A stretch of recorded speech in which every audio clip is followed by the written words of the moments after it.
Pangulo sa Supreme Court, kahit na unanimous ang decision. Nagigets mo na. So ngayon, ihanda nyo, this is now the opportunity for everyone to take this seriously. We have a constitutional crisis. Matindi ang pag-uusapan natin dito sa video na to. Sino na bang nakamiss dito kay Ma'am Joey at kay Ma'am Sas?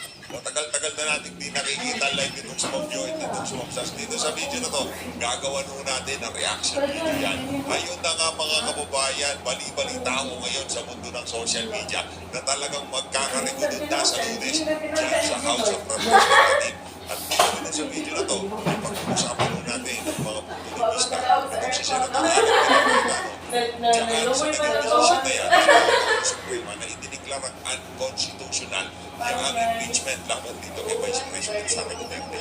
Ganyan o talaga para dito sa mga nilawan, mga pinklawan na to.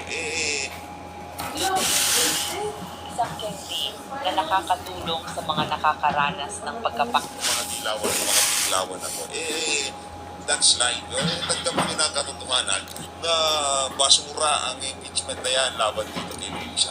Binasura o ng mga representative mga congressman pero inayos nyo pag-file.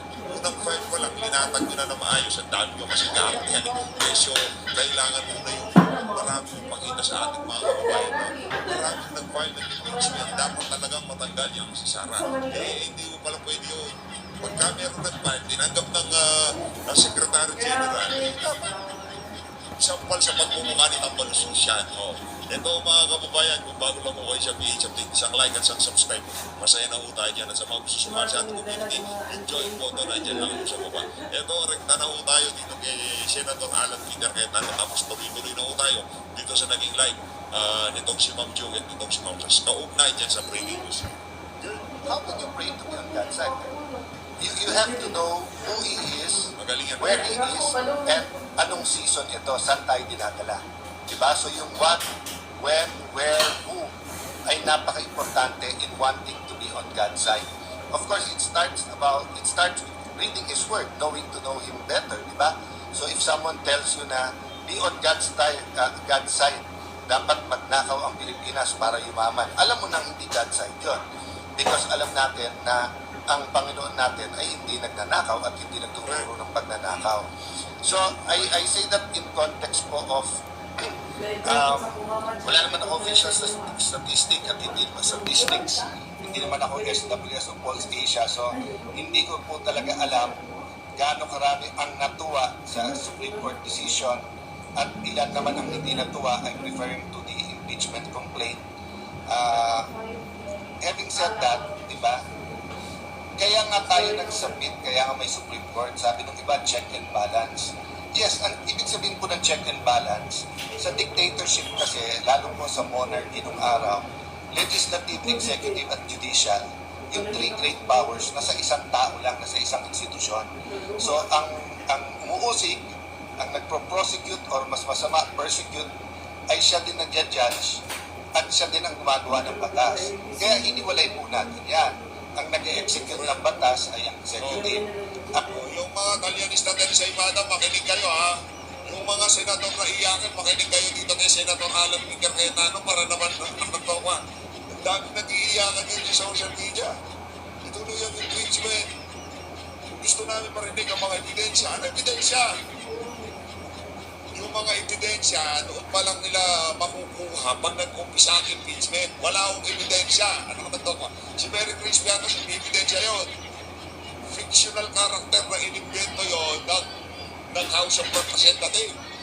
Ang legislative po ang gumagawa ng batas at pagkatapos naman po ang judiciary ang nag-i-interpret ng batas at nag-make ng decision ng mga violations sa law, lalo criminal law. So may konting hybrid sa check and balance kasi may impeachable officers. May impeachable officers, bukod sa pwedeng, so like ang presidente may immunity of suit. So hindi mo rin pwedeng kasuhan sa ibang korte during term niya.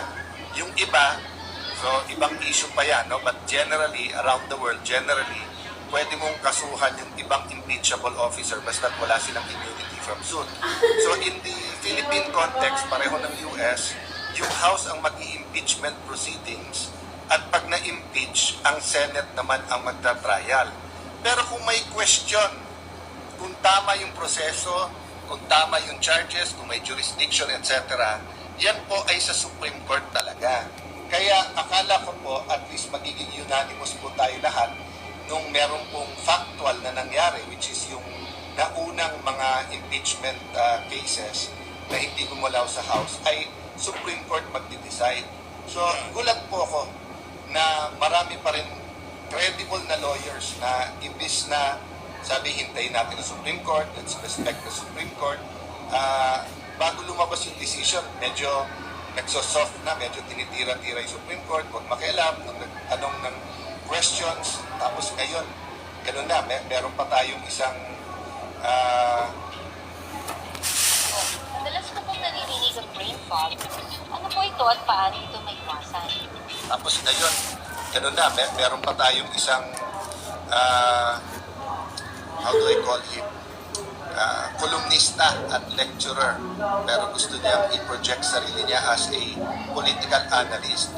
Why do I say project? Kasi nga, kung analyst ka, you analyze, wala kang sides, independent. Pero kung ikaw ay isang side propagandist, sinasabi pa kung ilan yung na-appoint ng dating Pangulo sa Supreme Court, kahit na unanimous ang decision, at kahit na nagkaroon ng napakabibigat na kaso, isa po dyan yung hinihingi ni President Duterte na TRO na hindi po siya mapadala sa ibang bansa.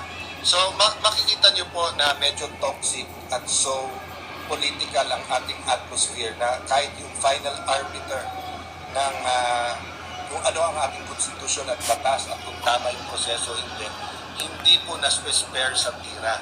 Don't get me wrong po, all throughout history, their decisions we like or not, and it's okay to comment. But it's beyond commenting eh. So saka ko napapasukin yun. But ang point ko, so I'm sure maraming nagdadasal sana ma-impeach ang ating Vice President, Sara Duterte.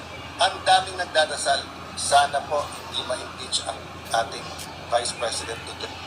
Actually, hindi na kami nagdadasal na sana hindi ma-impeach. Doon pa lang siya magpapatuloy, sana hindi na matuloy. Diba? Kasi napakalaki. Isipin nyo na lang mga kababayan, lubog sa baha ang karamihan ng NCR ngayon.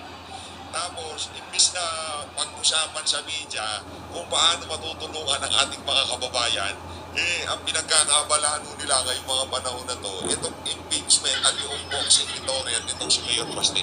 Isipin nyo na lang itong si Torre talagang aso ni Marcos Jr. Gagawin niya lahat para ma-divert ang atensyon ng sambayan ng Pilipino. Yung tipong ako na lang, sige, ako ang pambalag sa